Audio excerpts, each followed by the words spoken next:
I'd like to welcome you all to the Tombstone Gold Belt Breakfast. I see a lot of faces here so bright and early. Thank you so much for coming. I would like to acknowledge that we are gathered here today on the unceded traditional territories of the Musqueam, Squamish, and Tsleil-Waututh First Nations. I would also like to acknowledge that many of us, including myself, live and work on the traditional territories, the vibrant traditional territories of the Yukon and the Indigenous communities of the Northwest Territories.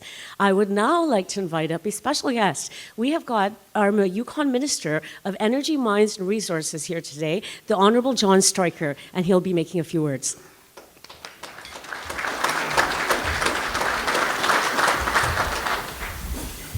Good morning, everybody. It's a packed room. It's a pleasure to be here. Thank you, Jasmine, for the introduction.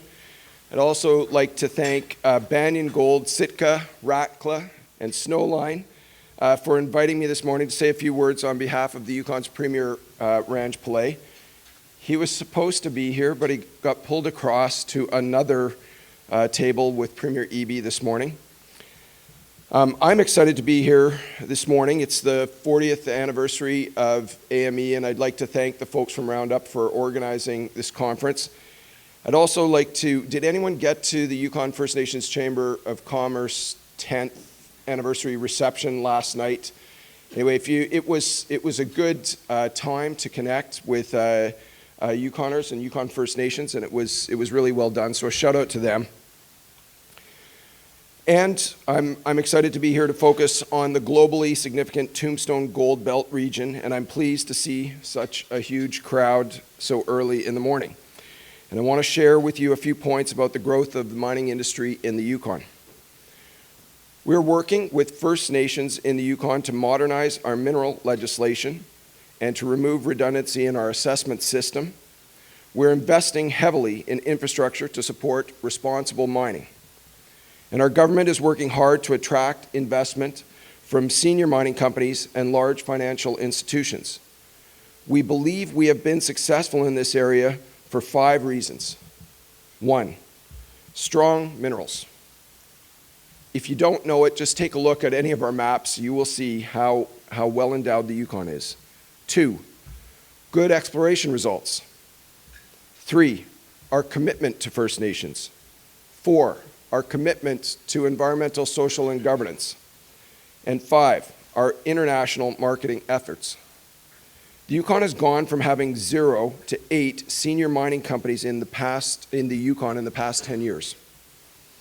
Also raising the profile of the Yukon are the companies in attendance this morning: Tara with Banyan, Mike with Sitka, Scott with Rattler, and I think Craig and the folks from Snowline are here, but Scott's not here, and congrats to Scott and Bria on their new baby.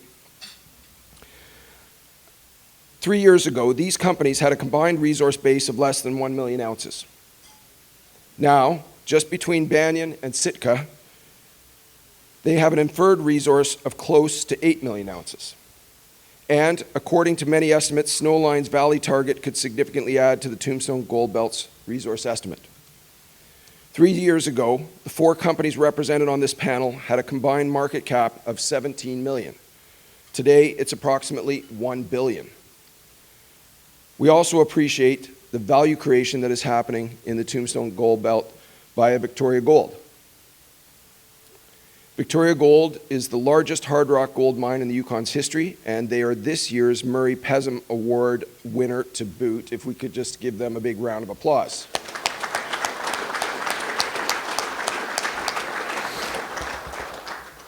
Right next door, there's Banyan and Snowline, a number of companies. Right next door, there's Banyan, who are very quickly put together a resource of 6.2 million ounces. And following the trend is Sitka, Snowline, and Rattler. With the success of Banyan and Snowline, a number of companies have been able to leverage interest and financing. I recognize there are a number of senior mining companies in the audience this morning that have been attracted to the gold play that is unfolding in the Yukon. At the same time, I also want to recognize the significance of the Yukon's critical mineral assets, which have also attracted senior mining companies' attention and investment. The Yukon's mining industry truly provides a wealth of opportunities. We believe that by embracing investment in our communities, respecting First Nation governance, and by committing to environmentally responsible mining, that our jurisdiction offers all the elements of a prosperous and sustainable mining future. I expect this to be an exceptionally busy and successful field season on all fronts, and like you, I eagerly await the results. With that, I'll conclude my remarks this morning. The Yukon team is here at VRIC and Roundup, and I invite you to reach out to connect. The Premier's here, Deputy Premier's here, I'm here. Two of our DMs are here. Lauren and Deb are here from ECDev and Energy Mines and Resources. Please come and say hi. I hope you will join us at Yukon Night tonight, and I look forward to visiting with you over the coming days. And with that, I will just say thank you very much for the opportunity to address you this morning. Thanks, everyone.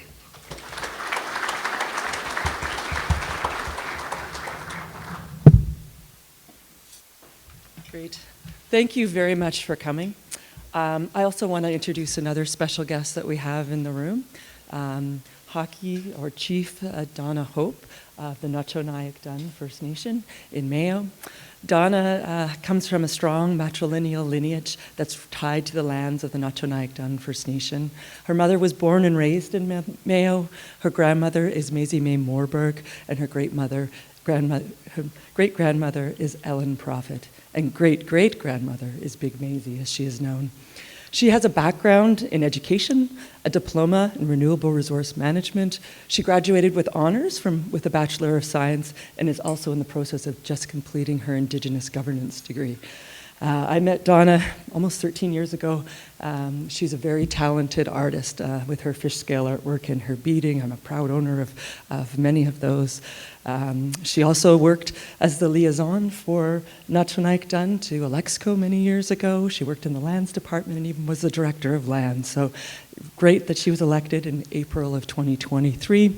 She's very dedicated to her community alongside her council and staff with priorities really on wellness and community healing. So I'm very pleased to invite Donna to the stage.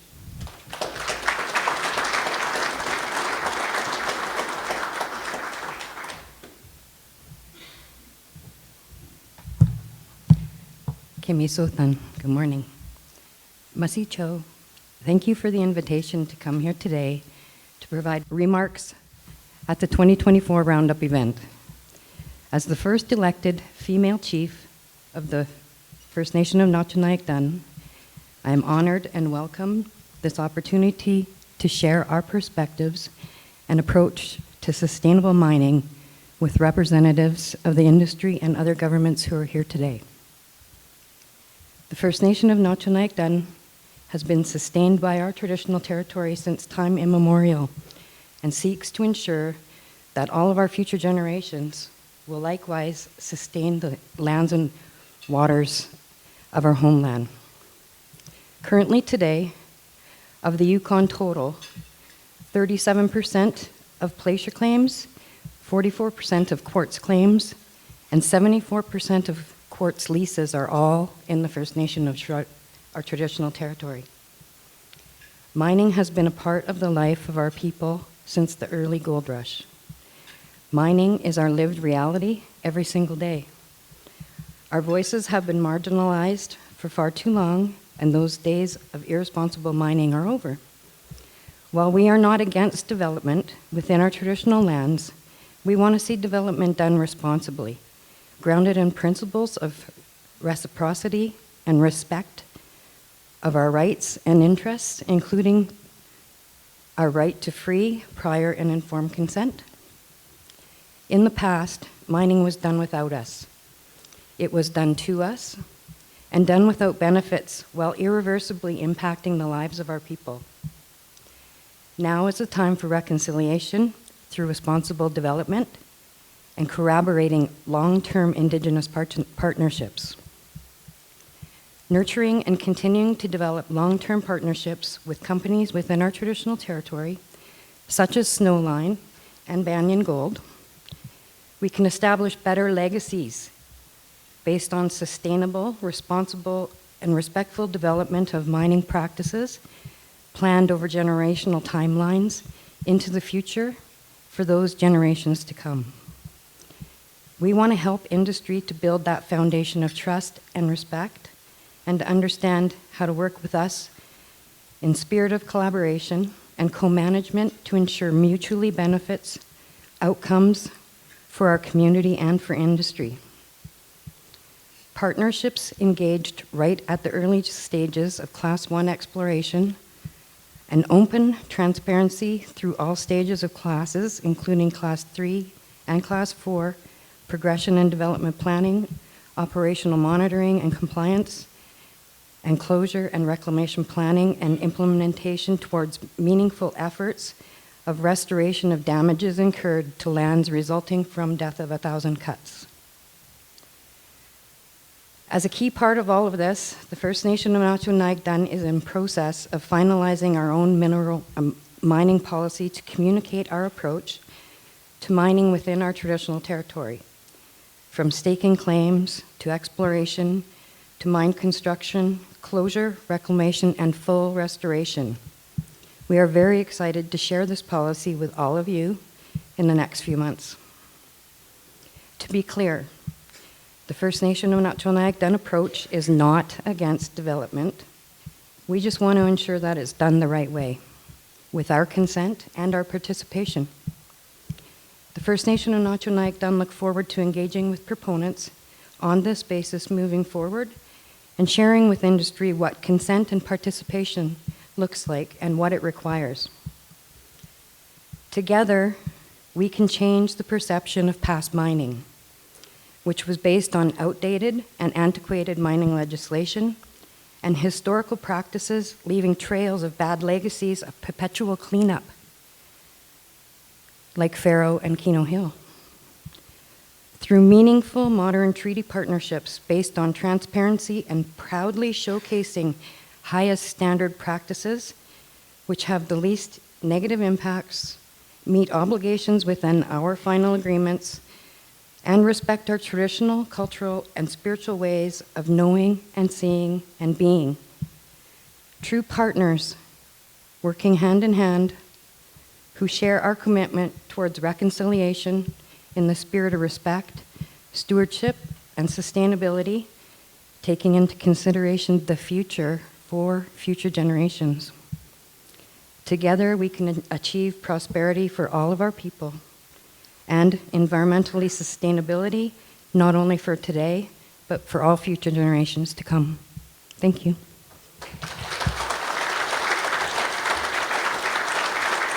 Thank you very much, Chief Hope, for your message this morning.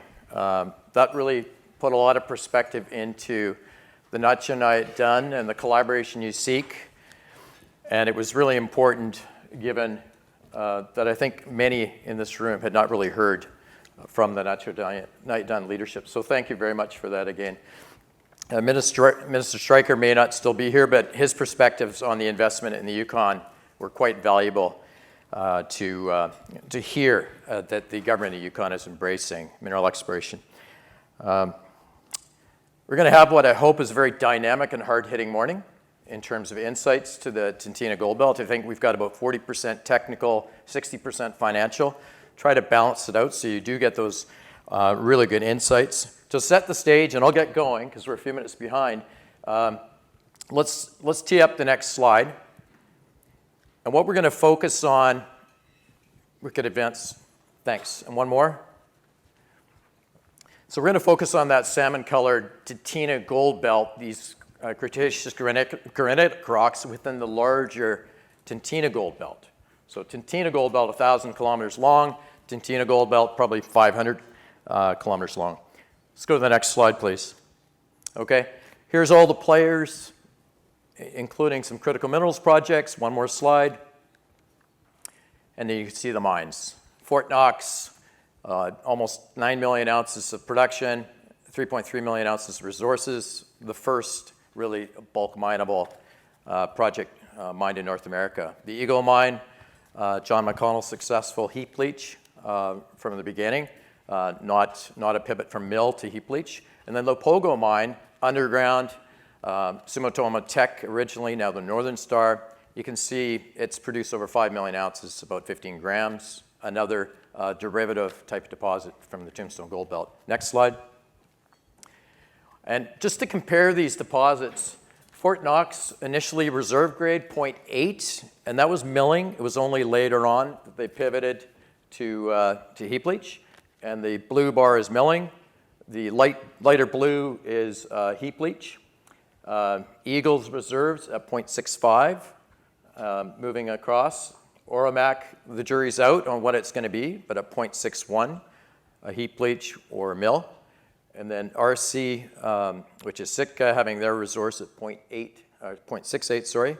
And finally, our estimate, and I know other analysts have estimates as well in terms of what Valley may have. We've got 1.29 with a higher grade core. Next slide, please. I know Craig Hart will be talking about this at 3 o'clock, but how to navigate the vertical and lateral expressions of these systems. So on the left-hand side is a cross-section, a cartoon of the vertical extent of these reduced intrusive related systems, pink being the granites, plutons, and the Hornfeld's Oreo being yellow. And he's got quite a new model for in terms of the size of that Hornfeld's. He may touch on that this morning. And then his plan map in terms of the lateral zonation, mainly chemically with bismuth telluride towards the core and arsenic antimony on the flanks. Next slide, please. And then it's really important, the erosional levels in terms of navigating depth. Oramac Banyan's project being quite high, all in the sediments, flat veins. And then down, we'll find out more and more as these companies explore, but how far has that cupola or that top of the granite stock apophyse from maybe a larger batholith been eroded? Next slide, please. And then positive indicators, we'll hear more from the speakers when they come up, and it's in the handout, so I won't go into a lot of detail, but I think this is some of the things, some of the ideas and aspects we're tracking, having visited all 4 sites. And the bismuth tellurium is really important in terms of vectoring in on the hotter part of the system where you have the better endowment. Craig may talk about Lamprey dikes and mafic intrusions. Next slide. Okay, so these are the 4 companies and their location, all in the Yukon. Some of the companies, it's Sitka and Banyan, have really good infrastructure. They're in the Mayo district. And so we'll hear from them and their perspective. And then Rakla is the farthest to the east, straddling the Northwest Territories border in the Yukon. And then Rogue Valley's, Snowlines project is just to the west of that. I'm going to invite the 4 panelists up to the stage now to sit down. And I think you've already met Tara Christie, CEO of Banyan. Mike Berkey, what's your official title these days, Mike? VP Corporate Exploration. VP Corporate Exploration from Sitka. We've got Scott Castleman in the middle from Rakla as VPX, and then Craig Hurt is the chairman of Snowline. So we're just going to take 1 or 2 minutes. We'll start with Craig, connection to the Yukon, and then maybe because Chief Hope has just spoken recently, maybe just a quick comment on First Nations and the Nachanayat-Dun relationship. And we can come back to that a little bit more later. But Craig, just a little bit about yourself and your Yukon connection. Sure. My name is Craig Hart, as indicated. I went to the Yukon as a young geological student back in 1980 when I was 19 years old. And I fell in love with the Yukon and I said, that's it. And as soon as I graduated, I moved there. And so I'm fortunate to have 43 summers in the Yukon. And I lived there for 20 plus years where I was a founding geologist with the Yukon Geological Survey. And have been up there, of course, every summer since in working on various capacities. Eventually I became a professor at UBC and had a number of projects with students and industry up in the Yukon. And I met my wife up there. My kids are from there. I still have in-laws there. I still have a house there. I'm still pretty connected. Spend as much time there as I possibly can. And a world authority on reduced intrusive related gold deposits. Tara Christie. So I started in the Yukon when I was pretty young in the placer mining business. My dad's a PhD geologist, and he dreamed that placer mining would fund his hard rock exploration, and so got a little bit of both in my early career. And of course, met Craig and learned about geology and went to the geoscience forums. And when I went through university, I then bought my first home in the Yukon. Met my husband in the Yukon, and had our daughter in the Yukon. So it's a great place to live, and certainly a fabulous community. Of course, became the CEO of Banyan in 2016. In terms of relationship with Nacho Naikdan, which was the second part of your question, I became the president of the Placer Mining Association way back in, I think it was 2003. I'm not going to tell you how old I was. And we were working with all the First Nations in the Yukon on an agreement with DFO and the placer mining industry. So I've had a long history of working with First Nations all across the Yukon. And then in 2011, started the charity Every Student Every Day with John and Victoria Golden again. Really have focused on trying to engage with First Nations on that initiative to really help make a difference in communities. I'm not going to go on for too long because I know it's supposed to be short, but long history in the Yukon, and that's really when my relationship started. Fantastic. And Scott? My first experience in the Yukon was in 94, 95. I'm a geologist, so it was mineral exploration projects there. Like Craig, fell in love that first summer and eventually moved there. I think we moved there in 98. Didn't meet my wife there, met her outside, but she loves the Yukon as well. Our son was born there, and I've been living there ever since. Fantastic. Mike Berkey. I have kids born in the Yukon as well. Same thing, geologist. Moved up there in 1987, worked since 83 doing exploration. And 20 years with the Geological Survey, worked beside Craig, and I had offices together when the whole Tombstone Gold Belt started to evolve. So it's been a great place. It's a great place to raise your family. I can't tell enough about how it's been good for all our kids. And as far as exploring and seeing the whole Yukon, I was lucky enough to see everywhere. Our project is in the traditional territory of the Nacho Naikdan. So our contractors and stuff have agreements. We've not ever been able to get to the stage yet of sitting down and hammering out an exploration agreement. But certainly the discoveries that we've made and just announced are pretty key, and we look to play a pivotal kind of future role with the NND and really take to heart the words that Chief Hope said this morning. I think that's a pretty clear and important message. So we're looking forward to being involved in that vision that they have. Excellent. And for context, Tara's an engineer. Everyone else is a geologist, including myself. Okay.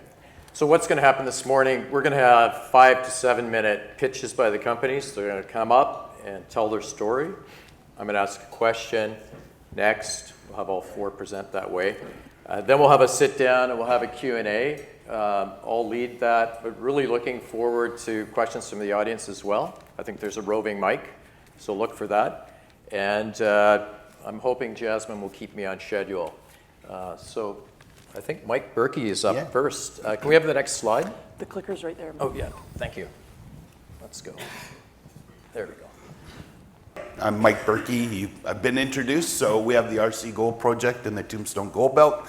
Forward-looking statement. We're geologists up here, so we're optimists. So we always chase dreams. So that's what we're doing. Sitka Gold's RC Gold Project is located in the heart of the Yukon's Tombstone Gold Belt. The project is accessible year-round from Dawson City. With a long history of placer mining activity in the area, the roads are well maintained and the drive from Dawson to the project is only 2 hours. In 2016, while examining a new access route within the Clear Creek area, Corco and his son Ryan, with plenty of experience in the region, recognized the new potential in the district and started compiling the land package as we know it today. Exploration activity began on the project in 2017, with initial diamond drilling occurring in 2020, and in 2021 the Blackjack Zone was discovered with 220 meters grading 1.17 grams per ton gold in hole 21. This marked the discovery of an exceptional new bulk tonnage intrusion-related gold deposit. The first resource for the project was announced in early 2023. Now the work continues to expand the known resources and mineralization on the project. The Clear Creek Intrusive Complex is a cluster of intrusions in a 3 by 5 kilometer area. Sitka Gold is currently focused on the northern part of the Clear Creek Intrusion Complex. Sitka believes these intrusions emanate from a common source at depth. Since 2020, drilling has primarily taken place on the Blackjack, Eiger, and Saddle zones. This led to the announcement of the initial resource of 1.34 million ounces in the Blackjack and Eiger deposits. Drilling in 2023 was able to expand the known mineralization in the Blackjack zone and intersect mineralization within the Saddle zone located midway between Blackjack and Eiger. Drilling is planned to expand the Blackjack and Eiger deposits, which are open in all directions, prove the resource potential of the Saddle, in addition to testing other known gold-bearing intrusions on the district-scale property.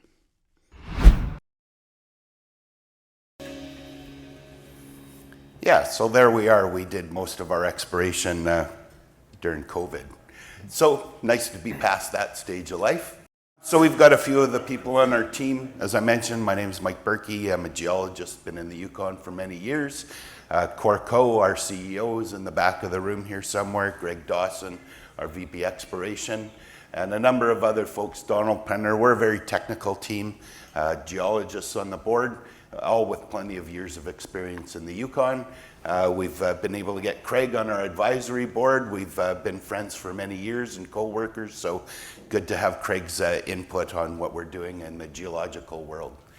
There's our company snapshot. We've been active in the area for a number of years, and just in the last year, we've started to see a bit of recognition in the markets for the work we've been doing and the results we've been getting.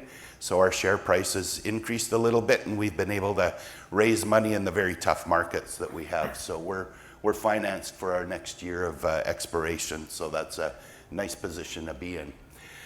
So you heard about the location. We actually access our project through Dawson. We drive past Stewart Crossing instead of turning right and going to Mayo. So we're about 2 hours out of Dawson. You can fly into Dawson's 5,000-foot paved runway and then hop in a truck and get out to our project. We call it the heart of the Tombstone Gold Belt. It's got great infrastructure in the area, and of course we're all in the room because we know what a great jurisdiction the Yukon is. So it's critical. This is a zoom in of the area between Dawson and Mayo. You can see where Victoria Gold is. This laser pointer isn't very good, but anyways, Core recognized with Victoria Gold and going into production that this was a good place to be. So that's when he started accumulating this ground position. Banyan's down here, the former producing Brewery Creek that John picked up, and Victoria Gold also has claims adjoining us.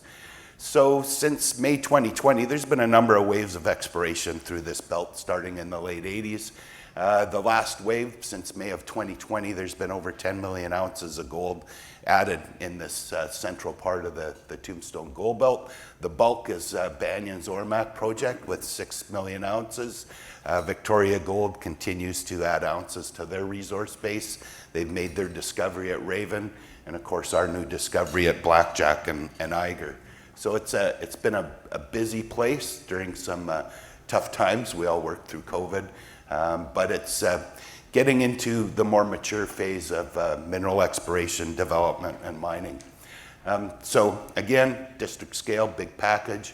We announced that initial resource in January of last year, 1.34 million ounces of gold. So a nice start. The deposits are 100% owned on our property. We've done some bottle roll tests, so the metallurgy is no surprise. These deposits are very similar. It's the same as Victoria Gold or Fort Knox over in Alaska, and it's non-refractory ore. So there's our mineral resources. We have two deposits. They're a couple kilometers apart. Blackjack's a little higher grade at about 34 million tons at a grade of 0.83 for 900,000 ounces contained. The Eiger, 27 million tons at a half a gram. And combined, those are 61 million tons at a grade of 0.68 for that 1.34 million ounces. There's a leapfrog shot. Those yellow blobs are the resource shell. This last year, we drilled another 16 holes, 6,500 meters outside of the resource area, mostly on the Blackjack. And we've hit mineralization in all those holes except for one. And then we drilled a couple holes in the Saddle zone. That's an intervening zone between the two deposits. Hit mineralization there, so the resource is expanding. There's some of the highlights of drilling in yellow. We just want to point out, especially the Blackjack, there's a higher grade portion of this deposit. So we have lots of intersections as well in the 1.5 to 2 gram range. Many starting at surface in the early stages, up in hole 21 at surface, some nice high grades, 24. And then recently hole 47 was one of the last holes on the Blackjack, and we hit the high grades at depth. So we're kind of chasing that down. So the deposit has a nice vertical depth and a high grade component to it as well. We've got a large land package, but we're really focused up in the Clear Creek intrusive complex part of it. There's 9 known gold-bearing intrusions on the property, but we're focused here. We were lucky enough to find 2 deposits very early in the exploration program. There are kind of drill targets on some of these other zones that we haven't stepped out to yet, but we recognize the potential there. That's why the property encompasses those. So definitely some exploration potential beyond the deposit we've discovered, but we'll focus on expanding those resources and then look at the potential elsewhere on the project. So this year, as I mentioned, we have $8 million in the treasury, fully funded for our exploration that's coming up here. Got a 15,000 meter drill program planned. Our 2 deposits, Blackjack and Eiger, are both open in all directions. Saddle Zone is a potential new area of resources. And then we have that more regional targeting on those other intrusions. So that's our plans coming up. And that's it. Thank you. You're next. So this laser pointer works better there. So Mike, just stand for your one question. Okay. You've been able to raise money in the second half of the year, $8.7 million.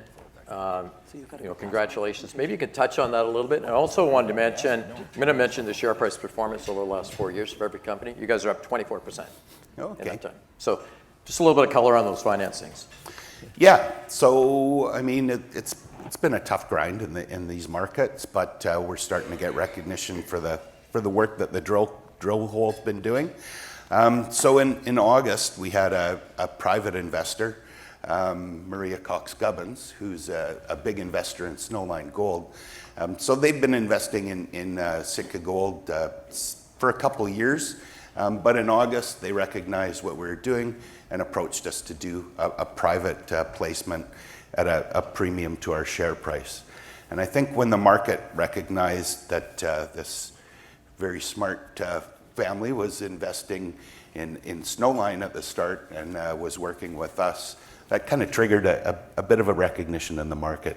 And so now we've raised additional flow-through funds, and that's helped, I think, raise the bar, and we've got kind of a new level of support in the market. So we're pretty happy about that. And obviously the discoveries that Tara's making and the Snowline discovery has really made people recognize the potential in this belt of rocks, and rising tide floats all boats, right? Yep. So we're happy to be neighbors. We're happy to be Yukoners. It's great to be able to talk to each other all the time and do our best to figure this thing out. Tara Christie, you're next. Okay. Well, you're looking at our project area there. That's 6.2 million ounces with the Oryx Hill up here deposit, down across the power line deposit, and the airstrip deposit in the front. Key things you'll see there, very moderate topography, actually even more moderate topography than Victoria Gold. You know, no big rivers or lakes, glaciers, mountains. In fact, this is the main highway that goes through that brand new power line, which was constructed in January of 2021, 138 kilovolts, only energized to 69. That's Victoria Gold substation, and this is the South McQuestion Road, but it's also the road to Victoria Gold. It's government maintained here. Even 4 bars on the cell phone here, and fiber optic cable goes out that power line to Victoria Gold. So great infrastructure, lots of existing roads. This was all originally drilled off by United Keno Hill, but unfortunately they weren't looking for gold. That first gold assay here wasn't actually taken until the 1980s. And, Michael already talked about the belt.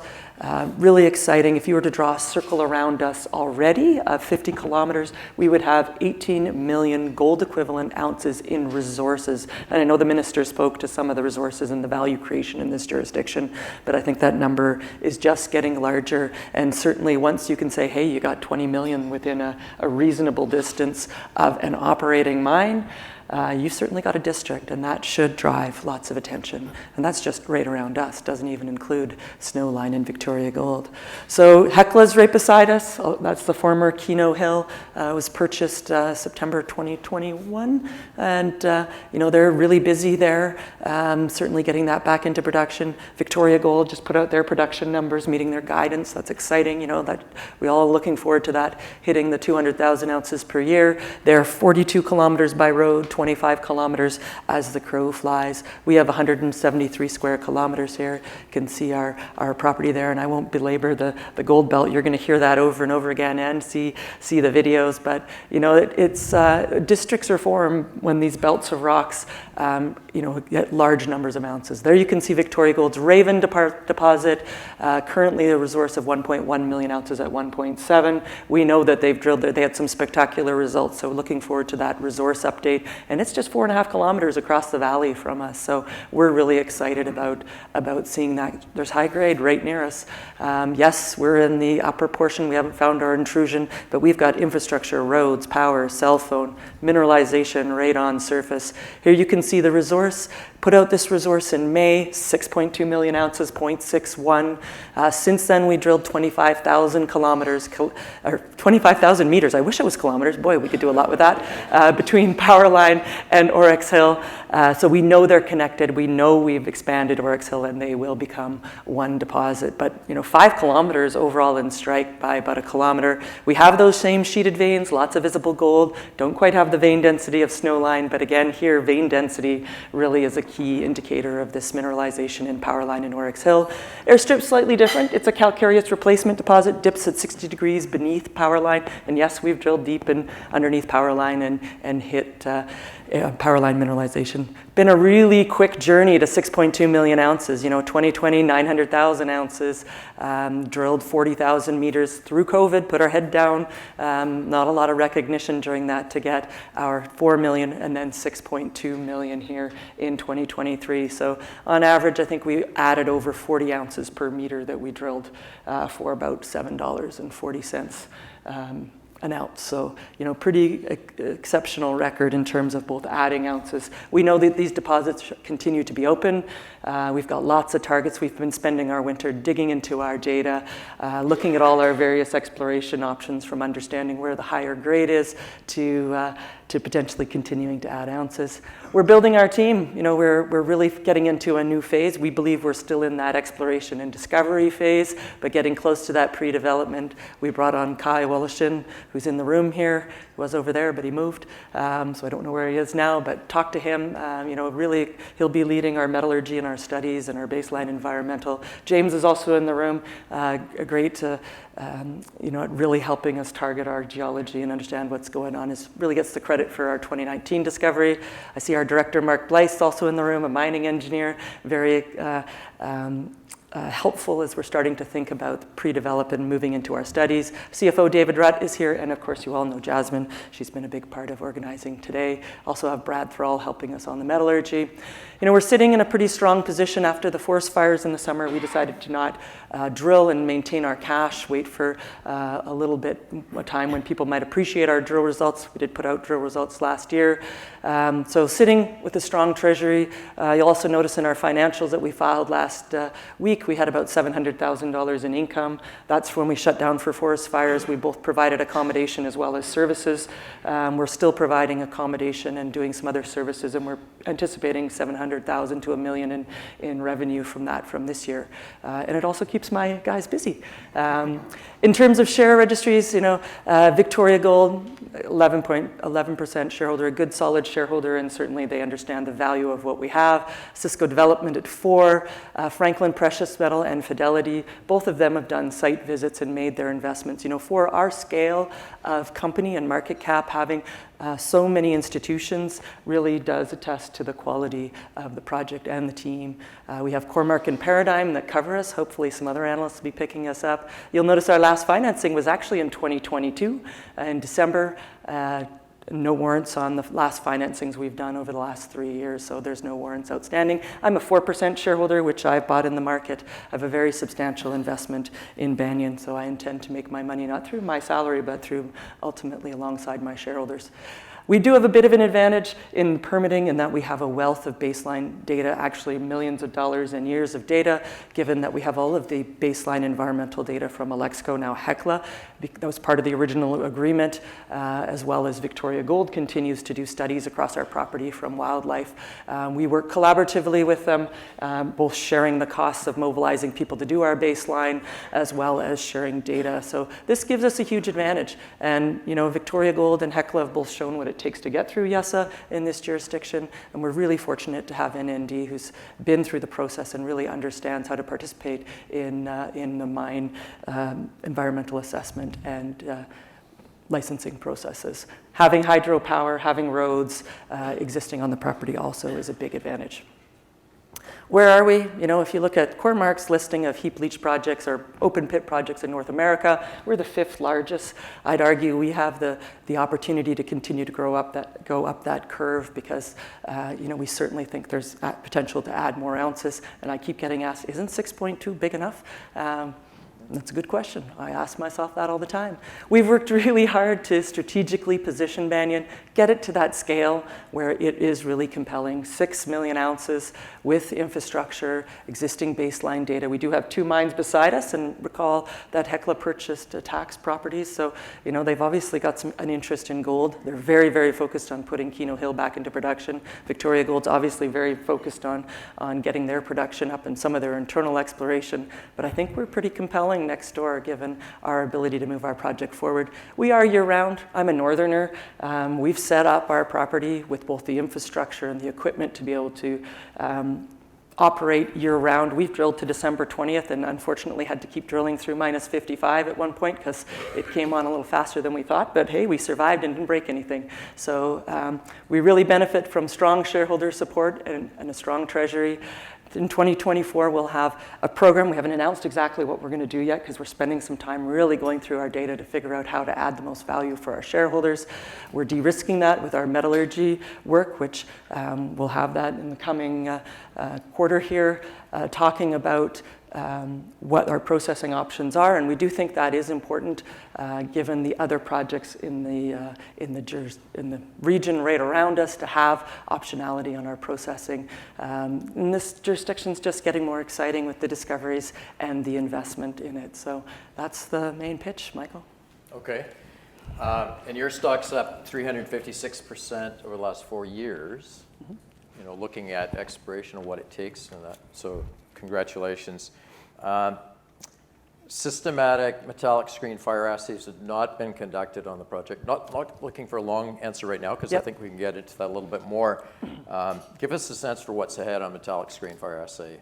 So we've done some preliminary work and it wasn't conclusive. Like the whole concept is, are we under reporting grade? Yeah. And so that could be very significant for Banyan if we are. We know we have coarse gold. We know that 60% of the gold is in the plus 140 mesh or 105 micron, so roughly 2.5 times the grade in the coarser size fraction. So we have done some metallic screens. We also did some proton analysis, but this is a really large deposit, and so in order to be representative, and that was on one specific area, we need to do a much larger sample size.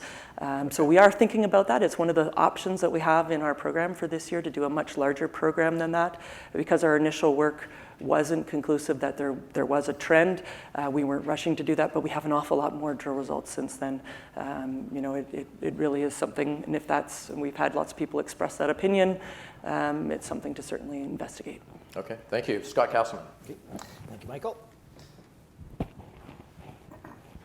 That's an image of the drill sitting on our hit property from last year, from 2023. You'll notice that we're a relative new kid on the block up there. Our project is a much earlier stage than these other ones. So I'll be talking a lot about the geology, not so much about where we fit into the global market for gold resources. This is where we're located, and I'll be pointing to the screen on the left, your right-hand side. That's Astro there in the belt. We're at the far eastern end of the Tombstone Gold Belt. Another image of a similar thing, so our primary project areas are the Hit, Astro, and Sur. Those are 3 properties that we optioned late in 2022. All of the other properties highlighted in red are Rackla properties. Those are ones we staked. We now own all properties 100%. We exercised our options on the Astro, Hit, and Sur in the fall of this year because we liked what we saw. And those 3 form what we're calling the Astro-Plutonic Complex, which is what's highlighted in the circle over here. And you'll note at the bottom of the circle, there is a road. That's the North Canal Road, which goes from Ross River up to the Northwest Territories Yukon border. So that provides access to our camp. And the little airplane down here is where our camp is located. So we consider that our project area is road accessible. The road doesn't go into the claims, but it's a short hop, anywhere from 3 to 20 kilometers by helicopter from camp to the property site. So I'll start with our HIT project. It's probably our most significant at present. It's centered around a stock that's known as a Canal Trail stock. It's a Cretaceous-aged tungsten sweet Monzo granite. The stock measures 2.5 kilometers 2.5 square kilometers. And within that stock, you'll notice there's a large soil geochemical anomaly within and on the margins on the west-hand side that measures 1.7 kilometers. Last year, excuse me, last year we started the program. There was a historic bit of exploration done on the property, but it was very sporadic over the years, not all-encompassing. So we started our program following up on some of the anomalies there and quickly identified the area on the western margins of that stock where there was an abundance of sheeted veins, and I'll show you a photo of what that looks like on the next slide. Because of that, we decided to lay out a large grid, soil sample grid on the west side, and that's where these anomalies come from. And that soil geochemical anomaly shows an arsenic bismuth gold association closer to the stock and arsenic gold away from the stock, typical of what the model that Michael showed us earlier would show.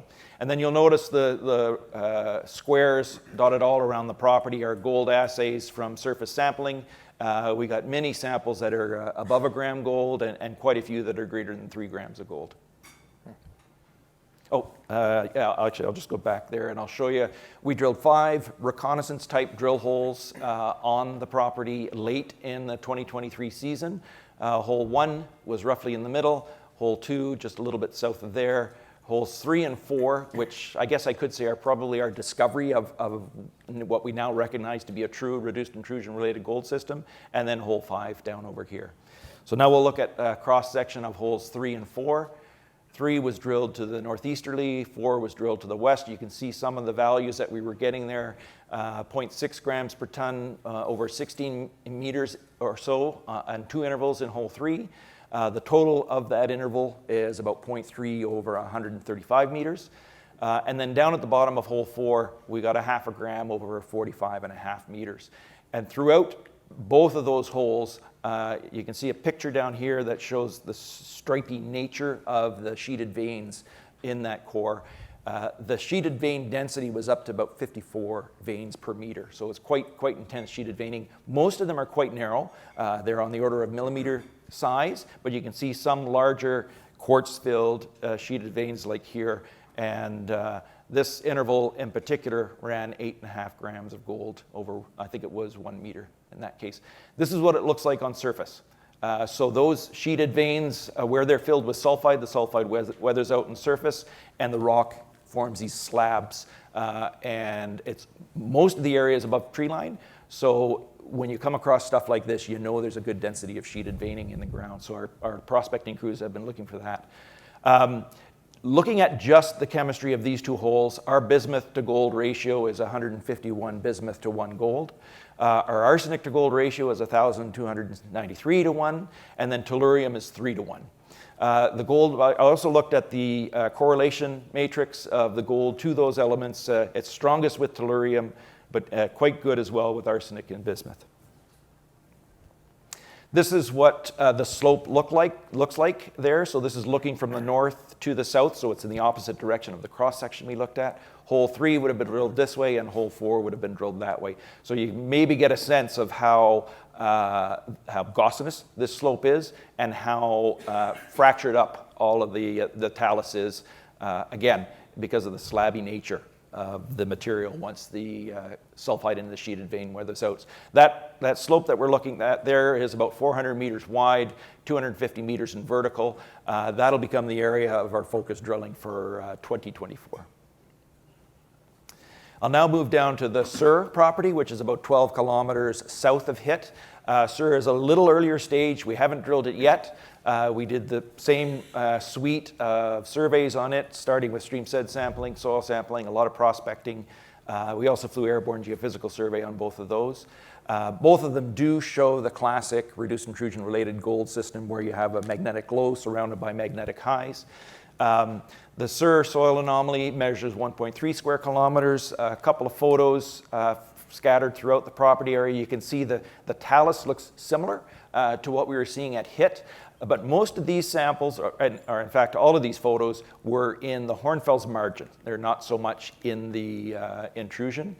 The Sur intrusion is a Tombstone suite intrusion. That's the way it's classified. And if you remember, Hit was a tungsten suite. What we see, they look very similar. So I don't know if we could say that we see any differences yet at this point. And hasn't been drilled yet, but it'll be the focus of drilling in this coming year.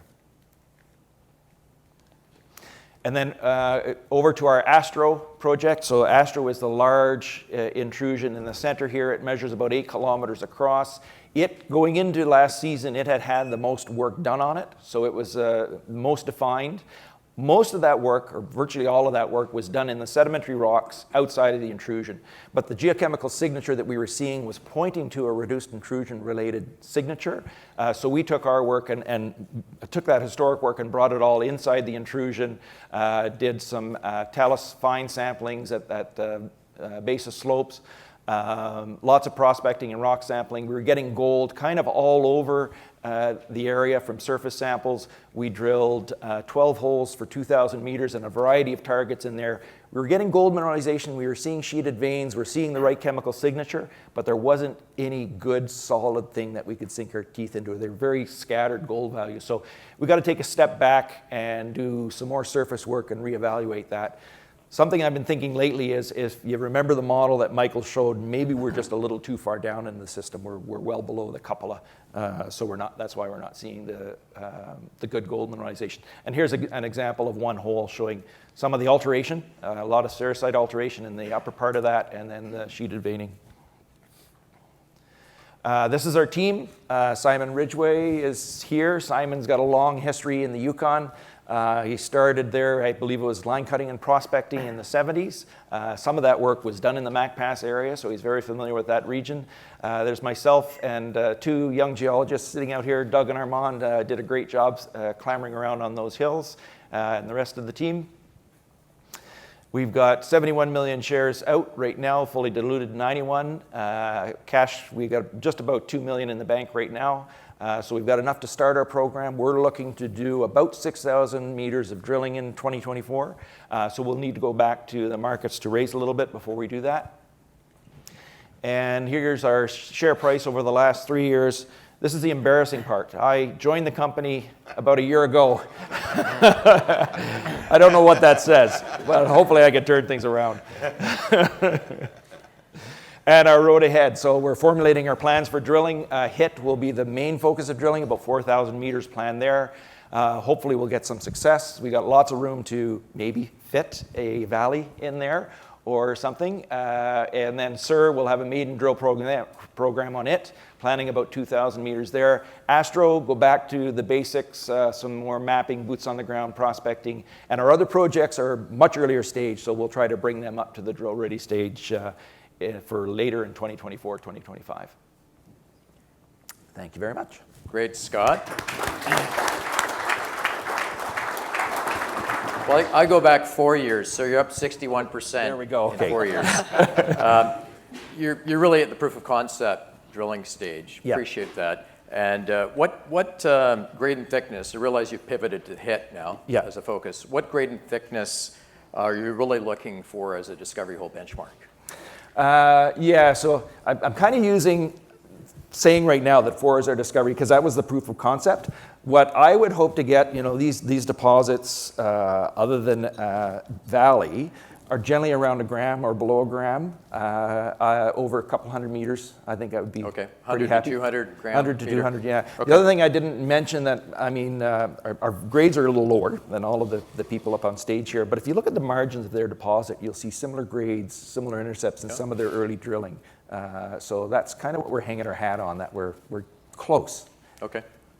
Thank you. Craig Hart. All right. Thanks a lot. And I'll mention that those diagrams that I showed, those are Craig's, the section in the plan. Yeah. Just nothing here. No problem. No, I've been very fortunate to have the ability to contribute towards developing this reduced intrusion-related gold model when I was working for the Yukon Geological Survey. And so it's fantastic to sort of come full circle around back to being able to implement and apply those sort of observations in terms of exploration and trying to get some exploration success, and to be up here on the stage with friends and colleagues and have representation of government and First Nations. Like, this is an amazing coalescence of amazing things that are really part of what makes the Yukon fantastic. I'm the chairman and independent director of Snowline Gold Corp. Snowline came about as a result of the pulling the assets of a family prospecting ventures for over the last 30 years, Ron and Scott Bradall, and this was sort of brought into, it was RTO'd into a shell and went public in April of 2021. We were very successful in that our first summer in 2021, we made 2 significant discoveries, and just in the short time since then, we've had a tremendous amount of growth. What we're looking at is our main asset is called Valley, and you can sort of see right here, this is a big valley, and that's the deposit that we're sort of aiming to define is right in the middle there. There's really no significant topographic challenges. The road to access it would be just continuing along that valley to meet up with an existing winter trail that's just down at the end. So it is remote, but it's not that bad in terms of opportunity to exploit this, if we ever get to that point. I'm probably going to gesticulate and wave my arms. I think this is a lot of words that just sort of say that. As indicated, we're over on the east side of this belt, and I think that's really interesting as well. When I was sort of putting the papers together that define this, I really emphasized that the value opportunities were mostly in the western part of this belt, and so it's really fantastic that we were able to extend the opportunities and indicate the fertility extends further to the east within this belt, and so I think there's some upside potential that we can all probably get from expanding exploration throughout that belt. As a company, we've got a tremendous land package. It started off reasonably small. It was sort of atrophying over many years prior to coming into the company. But after every significant milestone, we've been adding claims to our land package, as well as purchasing ground positions that we thought has significant potential. So our land package has been significantly increasing, and this gives us an opportunity to exploit our own competitive advantage because we understand these deposits a lot better than our competitors would. So having this larger land package is really an asset for our further discoveries. You can sort of see right here, this is our Jupiter, which is our first discovery. And actually, 2 years ago today is when the press release came out that indicated that we had hit 137 meters of 1.2 grams or something like that. That was our first 100 gram meter hole, was exactly 2 years ago today. So on our, that's on our Valley deposit. And so just within 2 years, we have come sort of this far. It's really quite amazing. So yeah, our first discovery at Jupiter, our second discovery, as I just said, at Valley. Our Forks camp is right in between the two of them. As I indicated, as you go from Valley, you can look down, and we come to this place right here, which is a high-grade silver mine that operated previously in the 80s, and that's connected to the Plateau Winter Trail that comes down that connects to the government North Canal Road. I almost said highway. So infrastructurally, it doesn't look like it's going to be a significant effort to connect us to existing infrastructure. As our share curve looks pretty good, as I indicated, like 2 years ago when that first press release came out, I think we were trading at 58 cents. Now we're up significantly higher than that. I think there's a total growth of about 880% over that period. Our share structure is really quite good. We have a very high percentage that's owned by management, by insiders, and increasingly by funds and institutions. So we have about 41% that we know of that's out in the retail float. Total shares outstanding are about 146 million. Or sorry, total outstanding would be about 164. There's about 146 out trading right now. We have a number of options and warrants, of course, that they're all in the money. Our cash at hand right now is about 35 million. And we anticipate that there's going to be a number of options and warrants exercised in the next several months, and so that'll probably bring another $16 million into our bank account. We've had a fantastic year in terms of getting recognition from various aspects of the markets, and most importantly, we've had analyst coverage come on from 6 different organizations, and I think that's amazing to have that happen in 1 year. There's some very, very smart people here, and the reports that they put out are fantastic, and I would really encourage you to search them out. They really have been a key in providing a lot of the technical knowledge back into the community that we haven't had the opportunity to do, and so it's really been a fantastic thing for us to have the opportunity for them to promote our successes. Institutionally, we've been doing very well. I think recently we've had significant uptick in terms of institutions pulling shares out of the retail space, at least probably 4 to 5 million that we could count over the last few months.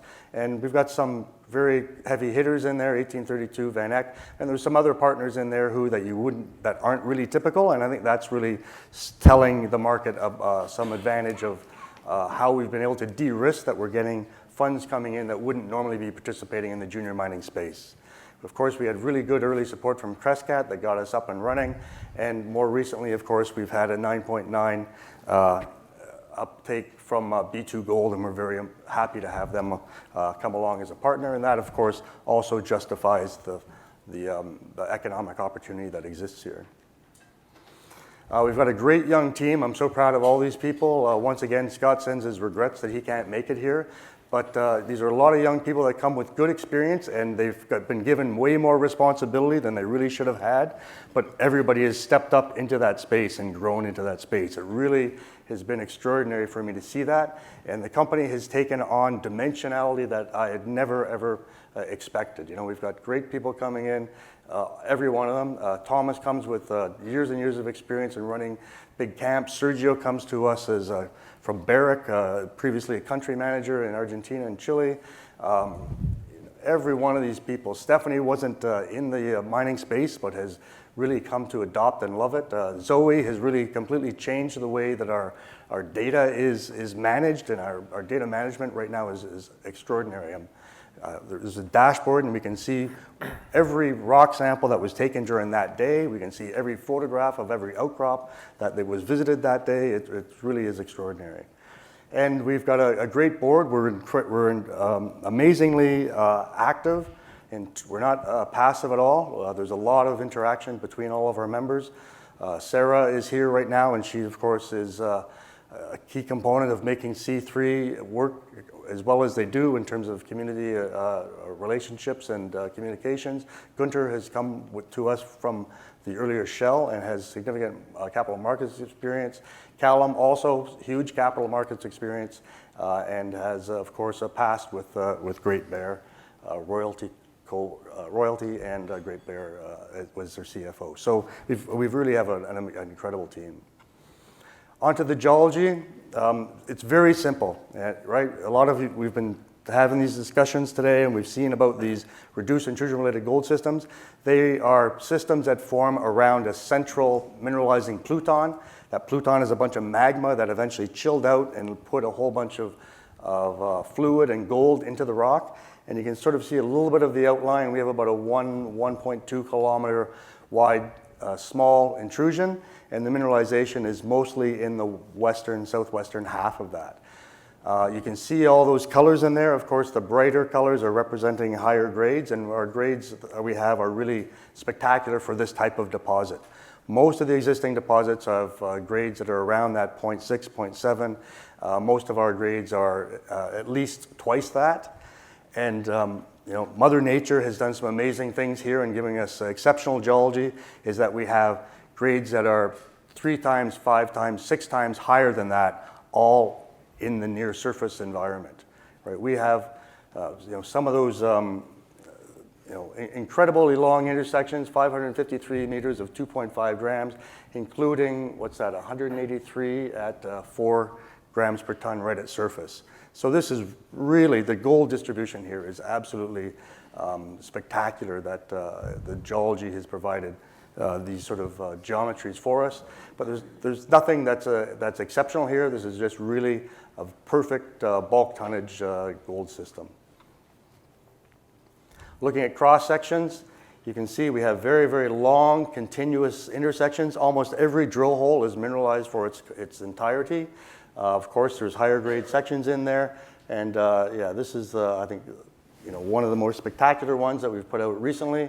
And you can see geologically here we have the hornfells on the left side. The pink is, of course, our main coarse granodiorite. But we have this fine granodiorite that's down there at depth that we intrude many times, and our feeling is that fine-grained granodiorite, it's darker, and it seems to be a key component in terms of potentially bringing more fluids into the system, and we can see immediately above and around that is where a lot of our higher grade mineralization is hanging out. We thought we'd be a little bit cheeky and put together a list of all of the drill holes that were drilled over bulk tonnage gold systems around the world, and when we first put this on there, we had about 5 of them, but as we've been growing, we've been sort of knocking other ones out, and so we've down to where we just have 1. And actually, we put out 3 holes today, and 2 of those holes would be on here as well, so it would be at the top 11. So, 600, 700, 800 gram meter holes are sort of becoming de rigueur for this deposit, and we have some spectacular, 1,000, 11, 12, 1,300 gram meter holes as well. So, when you start seeing these things all lined up, it really emphasizes the sense that it's big, it's continuous, and that this is a unique beast that's out there. The people who are in the markets, Michael and others, are telling us there is nothing else out there that really hits all of those boxes and is in a first world jurisdiction, as at the surface, and has high grades as it does so close to the surface. So we're increasingly recognizing that Mother Nature has provided a geological scenario here that really is exceptional. And I think, coming back to me defining the model, this would not fit into the model. So this deposit, this discovery, significantly changes what the opportunities are within this mineral deposit model. Just looking ahead to 2024, we're very well funded. We anticipate an aggressive 20,000 meter drill program. Part of the focus is going to be on our valley discovery. We thought that the continuity of grade there would be enough to provide the basis for a resource, but the people that do those calculations have really said we need to have much tighter spacing. And so we'll be doing that, and as well, it's open on 2 dimensions at depth, and our northeastern corner is still open, and we're still growing into that space. So we're still in an expansion space in terms of creating more volume. The other thing we found is sometimes we'll be 100 meters, 120 meters between two holes, and the upper 200 meters will be maybe 2 grams each, and the hole we drill in the middle will be 4 grams. And so there's a tremendous amount of upgrading in terms of number of ounces that we've found by doing this infill drilling as well. Regionally, within that valley discovery area, with the rogue area is what we call, we've had a few holes into a Gracie target. This is one that is buried, it's not unroofed. And so we're having some, we don't see exactly what the target is. So it's a little bit more challenging, and we had some challenging drilling last year because of the pads were shifting. But Gracie will be a part of our focus for next year. Cujo, we got 1 hole into that. We got a long intersection of half gram material telling us that there's something bigger to be found. Reed, same sort of thing. Technical success, we got long intersections of low grade. Need to find the high grade in there. We'll be going back to that. And as well, we've got 4 additional targets that we anticipate having coming up to the threshold where they're going to be ready to drill as well. So we have a number of targets that we're aiming for to try and find the next valley discovery. As well indicated, we have this huge greenfields package, large extensive geochemical database. We're going to be flying lots of geophysics next year, and so we anticipate finding some more targets this summer again. Thank you. Okay, great, Craig. Since IPO in 2021, stock price up 1,314%, so fantastic. Maybe just a quick comment on how important was it to have the trailblazing of the Victoria Eagle mine up and running and permitted, and also at the other end of the spectrum, that early capital from Crescat Capital in terms of injecting that? Yeah, well, no, I think I'd go back a step far. The whole model itself is defined largely on the success at Fort Knox, right? And I think that sort of provides the economic foundations for the opportunity. The success at Vic Gold in terms of them going into production really solidified that the Yukon has a process that works, that you can go through it and you can get to the point where you're actually in commercial production. And the second part was on... Just the early high-risk exploration dollars accessing that.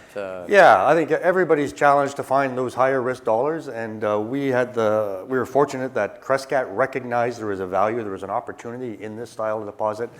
They felt good about the jurisdiction, and Scott has a good relationship with Quentin Henning, and so we were fortunate to be able to bring them on to cover a lot of those early high-risk exploration expenses. Okay, thank you very much. Disclosure-wise, cover Snowline. We've done some advisory work on the financial side with Sitka, and I own all 4 companies up here today. Well, let's get into some Q&A amongst the 4 panelists. We've got about 15 minutes left or so. If you've got a burning question, just get your hand up, get the mic, and we'll make sure you can ask a question here. But I want to start, I think, with Mike, 2 things.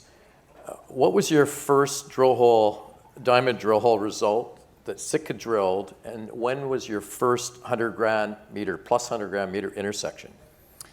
Yeah, interestingly, we've always referred to hole 21 in the Blackjack as being the discovery hole, but in 2020, Core did a drill program up there, 6 holes, the first kind of reconnaissance scale drilling. And 2 of those holes clipped the Blackjack zone and the Eiger zone. The Blackjack zone hole was about 140 gram meter hole, and the Eiger was around the same. So over 200 meters at 0.6 and 0.7 in those. So that was a pretty pivotal moment that really gave them the ability to raise money to do a larger exploration program the next year. And that's when the Blackjack discovery hole was 220 meters at 1.17 grams. Okay. So launched into the next realm.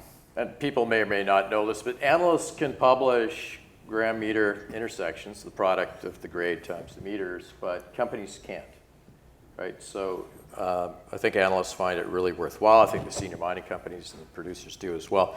Just a quick anecdote, very briefly, on need to hear the RC story, the legacy of previously the project was drilled with RC.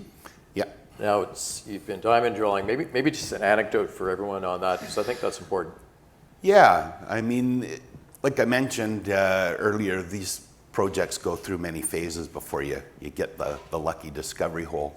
But back in 2010, 2011, it was drilled with reverse circulation drills, large drill rigs that really, sometimes they're less expensive, and that's why they were looked at, but they couldn't really reach the targets given the road access up there. So they were a little impeded. They did hit some interesting results, but couldn't get into the guts of the system where the diamond drill did in 2020 and then up till 2023 and keep going on them. Yeah. Okay, great. Tara, let's focus on a couple things. You asked me to ask you tough questions. Just go back to the metallurgy. What's the strategy there? Because it looks like that needs to really be resolved in order for you to figure out a flow sheet, how you're going to sort, because it's not the same. It's sediment hosted, and so you've got sheeted veins, flat veins. Just help us navigate through that. Will you be doing a systematic metallic screen program or not? And also, I'm going to add this question in here. Is it important to you to get to 8 million ounces and grow the resource to 8 million ounces and kind of be in a special club? I think globally since 2006, there's only been about 10 projects get to 8 million ounces. So two-part question. So, okay, starting with the metallurgy, and I know that's something, originally we were looking at ourselves like a heap leach, and so, we were Victoria Gold 2.0, and so, we started down the path of looking at only heap leach in our metallurgy. But it became really apparent that, we should look at other options, partly from talking to some of the corporates and others that say, hey, this is this big, and, the longer term, might want to also be doing the work to look at conventional milling. And we do know that, we are looking at, we know it's not, needing a roaster. So we started looking at CIP, CIL, flotation, in addition to heap leach. And, you can also have combinations of those like Fort Knox. So, if we will be putting out some results soon, hoping to get to one flow sheet, but having multiple flow sheets and optionality is also a good thing.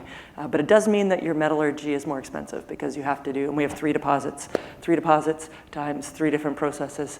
That's adds up pretty quick. Plus 5 kilometers representative sampling was also an issue. We haven't done the new extension to Oryx Hill yet. We're starting to think about Oryx Hill and probably airstrip in our next phase of metallurgy. Powerline is the bulk of the resource, 3.8 million ounces, and so that's been our focus on how it, and it's also where we're seeing some of the consistent higher grade, and that's a big part of the story too in the processing option is how do we define and understand our high grade, and it goes to your question about 8 million ounces. Do we go to 8 million ounces? Because we can see, we've worked hard to look at where would we drill specifically if we wanted to target 8 million ounces, because a couple of my big shareholders say, hey, that's not too big. But my shareholders also say, find that high-grade core that shows that this is really an economic project with any of the processing options. So we've been doing a lot of work behind the scenes. Yes, we've got the metallurgical work ongoing, and metallurgy is just not fast, unfortunately, particularly when you're dealing with coarse gold and So is the 2024 strategy to grow the resource or infill? We're going to let you know in a couple months. Okay. We're still doing a lot of work, and that's the thing about we've got cash. How do we best spend that to add value in the context of this market? How much of our money are we going to spend? We haven't decided that yet. We do know we're going to do a phase 2 metallurgical program. We're encouraged by what we're seeing. We know that you do metallurgy up to the day you start mining, and I think John would say you do it continuously after as well. Sure. So that's definitely part of the program because I think it's the next real key catalyst and value generator for us. But we've got both options to focus on our higher grade or add ounces to get us increase the resource, and we have regional targets. So Craig, thank you, Tara. Yeah, no worries. Why is Valley so high grade? Oh, that's a great question, and we ask ourselves that all the time. There's a couple of things that have sort of, you could wave your arms about, and maybe I will. Is Valley is within a region where there's a very high density of intrusions that we call the rogue plutonic complex. And that rogue plutonic complex puts a tremendous amount of heat energy into the crust. And so we think that, you know, every ore system needs to be driven by energy. And so we think that that might be part of sort of almost pre-warming up the crust before you have this later intrusion come in, so that when the processes are happening, they can happen in a much more robust or efficient manner. That could be one thing. The other thing, and I sort of alluded to this, was that fine granodiorite down there. That might have a source of a material we call lamprophite that might come from the mantle, and it's a particularly wet part of the mantle. And so what we're sort of seeing, just by analogy, we don't understand the processes, but by association, we frequently see these sort of lampropheric rocks coming up into places where we find the gold mineralization. So having that pretty direct connection to the lamprophere or the fine granodiorite might also be a key component to have upgraded that system. And you've referred to lampropheres being, I think, Sitka's RC project. And Yep. I'm not sure, at Victoria Eagle as well? Oh, well, see, even at Victoria, you can see the lamprophyres actually mixing with the intrusion there, and sort of and the lamprophere is probably bringing fluid and sulfur and metals into it, and we can see evidence that it was mixing there. So that's part of understanding the process that might be you know, contributing to bringing the gold, or at least enriching the system. And can you remind us the first drill hole that was drilled at Valley, the grades and length? Yeah, well, like you know, I remember we had success at Jupiter, and it was fantastic, but we were camped at a lake, and winter was coming, and we needed to get off the lake before it froze up, otherwise you can't get the float planes in and out. And so we had a window of about 12 days that we thought that we could probably have a small drill program, so we dragged the drill from Jupiter down to Valley. Scott and I are out there scouting around for a place to drill, and we had this big soil anomaly, but there was actually a place where there was rocks, where there were samples, and Mike was part of those early rock sampling efforts when he was with Golden Predator. And so we set the drill up just back from that outcrop, but it was outside the intrusion. We're 60 meters beyond the intrusion, but that was the place where the outcrop was, so we knew we could get an intersection. And so we drilled it. We got VG in our first hole, and yeah, I think it was 137 meters of 1.01 grams or something like that gave us our first 100-meter gram intersection. Okay, well, thank you. Because Scott, you alluded to your benchmark, 100 to 200 would be a discovery hole. You've got lots of projects, targets. Do you think you need lots of shots on goal in terms of number of drill holes to really characterize each target? Or is there a risk of having not enough holes into a target to really understand it and move on or persevere? Well, yeah, I'd say that's probably true, because if you look at over this last year, we drilled in total, there were 17 holes, 12 on Astro, 5 on HIT, and we were testing a bunch of different targets, and it's quite a sizable area. And yet, towards the end of the program, where our understanding of the system was becoming better, we were more successful with the holes on HIT 3 and 4. So last year was our first year there, working on the project as well. So we were learning a lot as the summer went on. So yeah, it can be quite challenging to get that initial success. We don't have a 100-gram meter intercept yet, but remember I showed a forward-looking statement. That's coming in 2024. Okay. And Gary Sidhu of Pathfinder couldn't make it this morning, but he wants to know, why is your vein density so high without the grade? Yeah, a good question. Any ideas, Craig?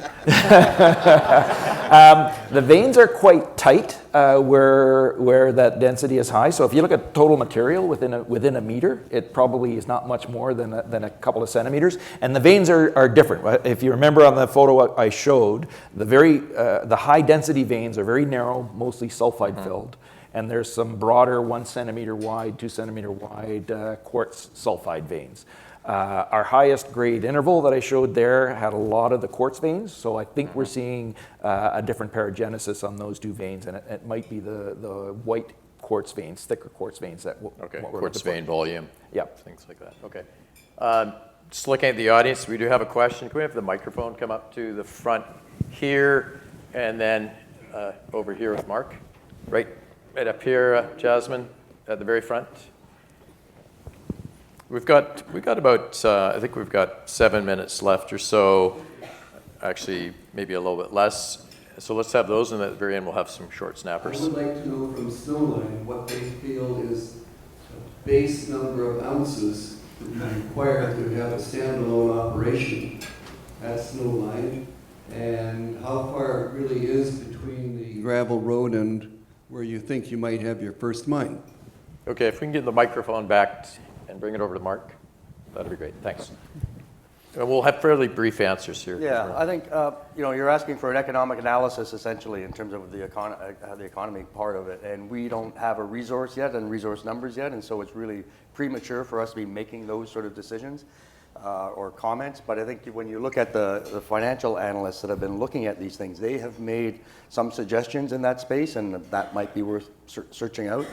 The distance between excuse me, I think the distance between where our Valley deposit is and where Plata is, which is sort of the end of the road, is about 30 kilometers. Probably to, from an engineering perspective, you might have to probably go farther to get onto that road, and then that's about 100 kilometers and maybe 110 to get to the gravel highway that the government maintains. Hi, I'd like to ask a question of Tara. Regarding your metallurgy, and we've seen this within our company at times, storing your samples is an important aspect towards being able to recover those samples and do a truly representative study. Now you have a huge area which you've drilled, so hundreds and hundreds and hundreds of drill holes. That material, is it well stored? Are the rejects well stored? And therefore, can you recreate a good metallurgical program when you need to? So all the recent drilling, the rejects are certainly well stored. The historical stuff, pre-Banyan taking on the property, a little bit less so. And the core was all outside, and our core is also outside. So that airstrip will be, I think we do need to re-drill some of it to get put a few holes in there for metallurgy, because it was, we last drilled that in 2019, and that's probably too long for a good sample. So yeah, we are very conscious of making sure that we got a lot of rejects in a lot of places that we're storing and managing, and and we realize how valuable that'll be for our future metallurgy, and we're drawing on them now. Even we just shipped before Christmas, I don't know how many tons, but a lot of sample, because it's so big and you want to get representative samples. Pulling that material and getting it to the lab is a significant amount of work, and then even just putting together the composites that we're putting together for the next phase of testing takes a lot of thought, and then making sure you've got the right material there, and enough material was the other challenge we had. Originally, we hadn't shipped enough material to the lab. I think we'll just ask one more question, and maybe just to end it for everyone. I asked this in October too, but exploration tool, if you only had one going forward, not the drill, to find a permissive intrusive-related gold deposit, what would it be, starting with Craig? Well, and I know your answer. Excuse me. It has to be just prospecting, right? Yeah. Is that because we understand that the ore type are these sheeted veins, and so it's just out there looking at and for sheeted veins. Sometimes when the rocks are all busted up by the frost and everything, the veins will fall off and they'll fall down between the boulders, but there's a little vein material down there. So when you're soil sampling, you need to reach down between the boulders, and that's where the grade will be. Okay, Mike Berkey? Yeah, soil sampling, prospecting, like Craig says. I've been many places where the ore bearing or the gold bearing material is eroded off, weathered off, and you don't really see it when you're banging the rocks, but the soil sampling shows it up, and then you can go back and focus your efforts. Okay. Scott? Same thing, prospecting. Okay. Those pictures I showed on the slopes there, when you find something like that, you're into something that needs a lot more work done on it. Terry, you don't have outcrop. No, we don't have outcrop, but soils, gave us a sniff. Certainly, we wouldn't have found all of Powerline if we were only relying on soils. And the geophysics makes sense now that we can define a deposit, but originally it wasn't tremendously helpful. But there's all kinds of different techniques now. So if we didn't have, and our topography is, so that's why soils don't work, is it's really moderate topography and there's no outcrop there, right? So maybe geophysics. Modern geophysics. Yeah, I want to put out a shout out for geophysics too, because I think when you're looking for intrusions, that's where is, there's very clear characteristics with having magnetic donuts around these intrusions, and they're far more resistant than the rocks around them, and so other EM methods, for example, can see them as well. So there's Okay, well, thank you, everyone, for your attention this Sorry, morning. That's we all just the have time one we more have. question. Oh, we've got one more? If I could just Okay. quick question Sure. of everybody. It's what's their biggest challenge as they move forward to either production or a takeover? Go ahead, Mike. Oh, that's a great question. We've just, recently made our discovery. We're still defining our deposit. So the biggest challenge ahead of us is just the exploration phase and what is it exactly we're looking at. And then moving beyond that, it's how we put this deposit into production in a way that benefits all Yukoners and the First Nation of Nacho-Diaknakdun and all the partners on the project. Scott? So we really need to drill, I think, in order to make that discovery. I think we're on the verge of that. So financing would I think, be the key thing for us at this stage so that we can get out there and do a good drill test.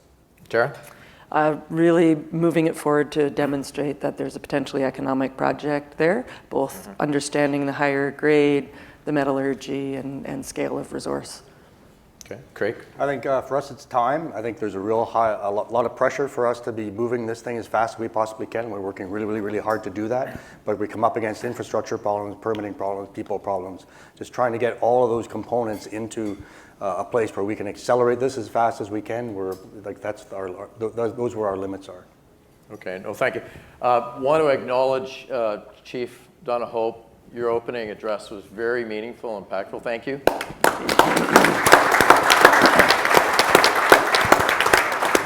And please thank our panelists, the companies that presented today. I hope they found this informative. And we didn't get into Andy Brown's structural mega thinking, but at 3 o'clock today, Craig and I are going to talk.